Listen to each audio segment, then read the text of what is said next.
बहुत शुक्रिया जी, thank you very much. मैं बड़ा मशहूर हूँ, आपने हमेशा आप मदद करते हैं, मेरे लिए बायस एजाज़ है ये बात। और देखिए ये 18 साल समा के मैं समझता हूँ कि तकरीबन अब 2 साल बाद 2 दहाइयाँ इसको हो जाएंगी। रिस्पॉन्सिबल जर्नलिज्म के हवाले से और जिद्दत के हवाले से, जिस तरह आपने डिजिटल प्लेटफॉर्म अपने बिल्ड किए हैं, पॉडकास्ट रील्स का जो सिलसिला शुरू किया है, मैं समझता हूँ समा का जो ये सफ़र है ये हर गुजरते साल के साथ इसमें क्वालिटी भी आई है और इसमें इनोवेशन भी आई है। और सोशल इशूज़ को उजागर करना, अवेयरनेस लेके आना, मुख्तलिफ जो कौमी नौइयत के, समाजी नौइयत के इशूज़ हैं। और मैं देखता रहता हूँ समा की पूरी टीम बड़ी वाइब्रेंट है, पार्लियामेंट में हो कवरेज, उसके बाहर हो, हर हवाले से, क्लाइमेट चेंज से लेके तो पार्लियामेंट्री कवरेज तक, पॉलिटिकल कवरेज तक, सोशल इश्यूज के ऊपर, और टॉक शोज की भी जो क्वालिटी है, आई मस्ट एडमिट कि वो बड़ी एक हटके है। उस पर पूरा नॉलेज होता है, फॉरेन पॉलिसी का भी, डोमेस्टिक पॉलिसीज़ का भी, और जो अवाम को दरपेश मसाइल हैं उनको उजागर करने में समा बहुत पेश रहता है। तो मैं इस बात पे मुबारकबाद भी पेश करना चाहता हूँ पूरी टीम को, पूरी मैनेजमेंट को, स्पेशली जो है नदीम मलिक साहब, प्रेसिडेंट साहब को, खालिद अजीम साहब को, पूरी जो टीम है, उस्मान साहब हैं, बाकी जितने साथी हैं, बेजाद साहब यहाँ पे मौजूद हैं, अपना टिक्का खानसानी साहब यहाँ मौजूद हैं, और इसके अलावा जितनी भी पूरी टीम है, मैं समझता हूँ कि बड़ा इनका फाल किरदार है इसको एक वाइब्रेंट चैनल बनाने में। तो आई एम वेरी ग्रेटफुल जी। उस्मान साहब, दूसरे भी उस्मान साहब खड़े हैं। तो मैं देखिए ये एक बड़ा मुश्किल काम है और टाइम के साथ साथ इसमें बड़ी मुश्किल आती जा रही है, बिकॉज ग्रोथ जो है वो रुक रही है, डिफरेंट मोड्स आ गए हैं।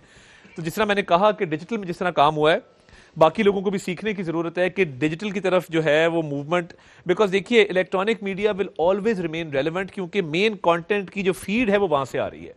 सो ये नहीं हो सकता कि इलेक्ट्रॉनिक मीडिया इरेलीवेंट हो जाए, बट जो कंटेंट आ रहा है इलेक्ट्रॉनिक से डिजिटल के ऊपर, डिजिटल पे स्कोप ज़्यादा है। तो हैट्स ऑफ टू यू कि आपने उस पर फोकस किया, टाइमली किया, उस पर आउटरीच बढ़ाई।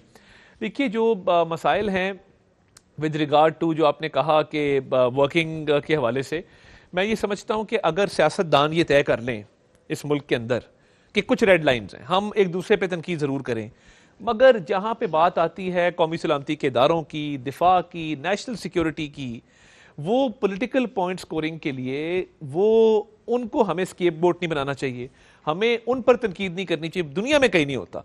तो हम जरूर एक दूसरे की पॉलिसीज पे करें। देखिए ऑपोजिशन का काम ये होता है कि ऑपोजिशन शैडो कैबिनेट भी बनाती है और बताती है कि जी हम होते तो हम ये चीज आपसे बेहतर कर लेते। मैं अब फॉर एग्जांपल पीआईए का एक छोटा सा वो मामला जो है जिस पे तनकीद चल रही है बिला वजह की, मैं ये समझता हूं कि मुफ्ता इस्माइल साहब ने बहुत बड़ा दिल किया, उन्होंने तारीफ की।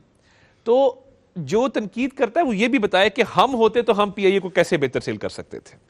बात तो तब है ना कि आप जब एक पॉलिसी को क्रिटिसाइज करते हैं तो कंस्ट्रक्टिव क्रिटिसिज्म हो, तनकीद बराए तनकीद, यानी criticism for the sake of criticism ना हो। तो मैं देखिए ये एक हेल्दी डिबेट है। मैं अक्सर कहता हूं आप मुझे क्रिटिसाइज करें, मेरी पॉलिटिकल पार्टी को करें, मेरी लीडरशिप को करें, मोस्ट वेलकम, सियासतदान का काम ही होता है।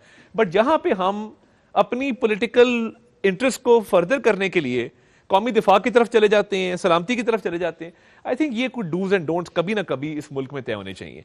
और ये जब होगा तो नेचुरली स्पेस बढ़ेगी, बिकॉज आपकी जो क्रिटिसिज्म है वो कंस्ट्रक्टिव होगी, कंस्ट्रक्टिव के साथ साथ उस पर आपके पास एक एजेंडा होगा, एक पॉलिसी होगी कि जी ये नहीं तो फिर ये।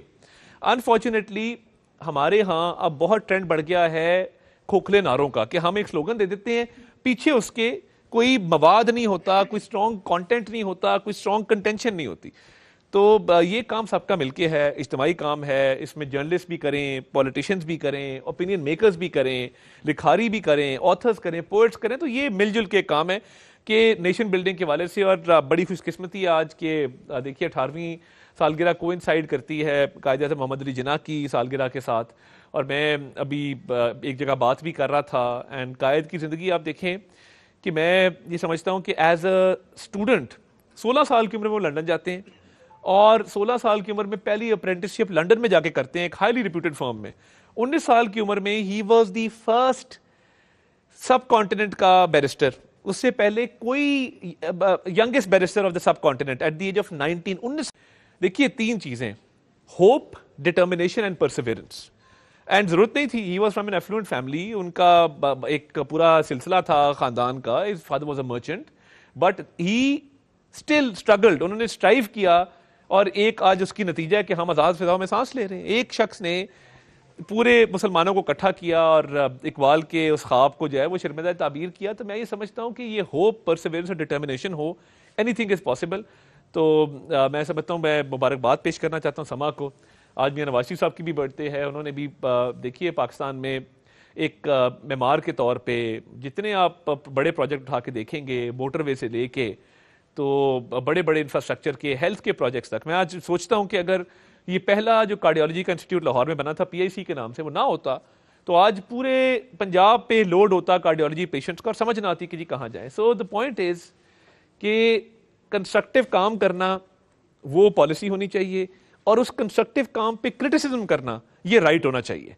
एनीथिंग बियॉन्ड दैट, एनीथिंग जो आप खुद एक आप अपनी तरह बनाएं, मैं समझता हूं कि वो अब लोग बड़े अवेयर हैं तो वो चलता नहीं है। तो आई विश समा ऑल द बेस्ट एंड मुझे पूरा यकीन है कि आपकी एबल लीडरशिप के अंदर ये आगे बढ़ेगा और बढ़ रहा है। एंड हमने इसको देखा है पिछले 18 साल में जिस तरीके से इसकी ग्रोथ हुई है और मुश्किल हालात भी आए हैं तो समा की ग्रोथ नहीं रुकी। अगर किसी ने कहा जी हम समा पे नहीं जाएंगे तो वो समा पे नहीं गए मगर समा आगे चलता रहा है, तो इससे कोई फर्क नहीं पड़ता। तो मैं नेक तमन्नाएं हैं on behalf of prime minister Shehbaz Sharif, on behalf of my government, मैं अपने बिहाफ पे आई एम वेरी ग्रेटफुल। आप हमेशा मदू करते हैं, हमेशा इज्जत बख्शते हैं, तो मैं हमेशा जो है वो आपका बड़ा मशकूर रहूंगा जी। Thank you very much. बहुत शुक्रिया सर। आप लंबी तकरीर हो गई क्योंकि सियासतदान है ना जी, मैं आदत है सुनते कम मैं बोलते ज्यादा है। ज्यादा सुनना चाहते थे, ये केक भी चुके। थैंक यू जी, थैंक यू जी, थैंक यू। आइए जी, हमारे साथ आइए जी, आइए जी, थैंक यू जी, वेरी ग्रेटफुल। बहुत शुक्रिया जनाब। आई एम वेरी ग्रेटफुल जी एंड अपॉलजीज फॉर इनकन्वीनियंस, थोड़ा सा हमें ताखीर हो गई। आप आ गए बस भाई, बहुत अच्छा। बात बड़ी सॉलिड है। So nice of you. जी जी बिल्कुल लेना जी, बिल्कुल ले जी। आज चाय उधर। हाँ जी, नहीं आज तो मैं चाय पीते बगैर नहीं मैं निकलना सर। समा की सालगिरह के मौके पर इस्लामाबाद में तकरीब सजाई गई। सालगिरह में वफाकी वजीर इत्तलात अदा तारड़ ने तकरीब में शिरकत की। इस्लामाबाद ब्यूरो में ये सालगिरह की तकरीब सजाई गई जहाँ पे समा की पूरी टीम को मुबारकबाद दी गई। अदा तारड़ की जानिब से कहा गया कि समा की पूरी टीम मुबारकबाद की मुस्तहिक है। वहाँ पर उन्होंने केक काटा, नेक तमन्नाओं का इजहार किया और इस वक्त आप नाज़िर देख रहे हैं कि एक पिक्चर भी बनाई गई।